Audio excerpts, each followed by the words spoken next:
okay, so I'm almost halfway through this. And some stuff is coming up. I'm getting it. I'm finding I have some resistance to just having a good time, to have a good time. Didn't think that would be hard. I'm realizing that even without anything to worry about, my emotional set point is worry. I'm just gonna own that. That's number 14 on the scale. I'm not gonna say unfortunately, at least I know where I'm at.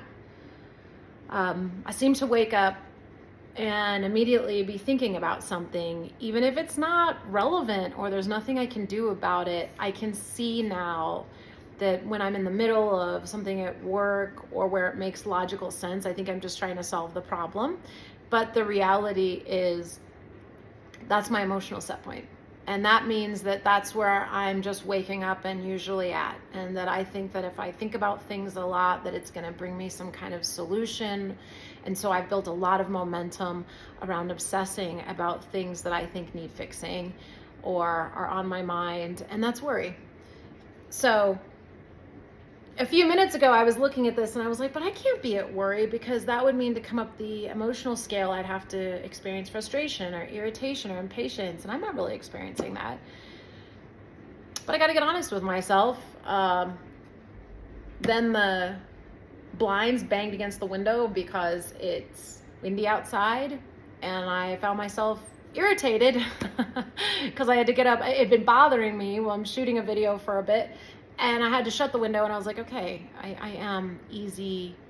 It's not that I'm easy to irritate. It's that I'm coming up the emotional scale. So I'm going to view my irritation and frustration as a good thing. That's where I'm at. I know exactly where I'm at. That means I got a few more levels to go up to get to that tipping point. And I'm moving my emotional set point. That's part of what this is about. And this is why just automatically feeling fun and wanting to enjoy things is new for me. I'm realizing that I want to increase my listening. When I'm worrying, I tend to have obsessive thoughts, and there's no space in there. One, I'm sitting at the vibrational level of the problem, and I want to get to the solution. And it's like I'm constantly making an ask, but not receiving. Now, enough through this process, I've created some space for some receiving of the answer, and it's been so powerful and awesome. I find that I do a lot of listening, be it on YouTube or audiobooks, to this type of thing, reading, and the answers are coming to me through there because that's where I'm doing the listening. Meditation is still, I'm having some powerful days, but I would say, especially over the last week, of course, I've been hormonal, so that always, throws it off a bit. But that my worry jumps right in. And next thing I'm listening to the fan. That's the one meditation I like to use, where for 15 or 20 minutes, I'm focusing on listening to the fan, because that gives me something to focus on rather than just trying to focus on nothing. And soon I'll find myself thinking about whatever I was thinking about when I woke up. And it's like back to the fan, back to the fan. So I'm building a muscle again. That's the struggle of beginning to meditate. I'm just going to be at peace with that and say, okay, this is where I'm at. So of course that's what shows up.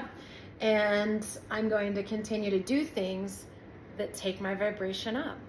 And I find making videos, talking, does that.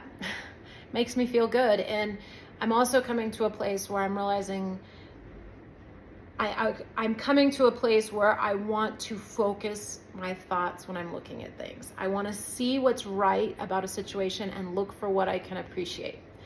Like yesterday, for example, I'm driving. I was a little bit on the Omri disc. I had to sort of deal with something that's was gone on at my last job that was very unethical and sort of upsetting.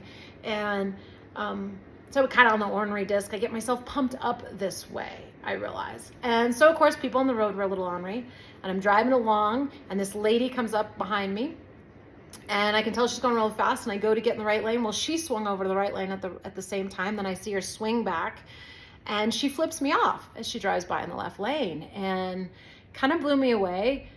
I can't believe in society right now that this motion, having to do this and then this, is causing people to throw so much hate on each other.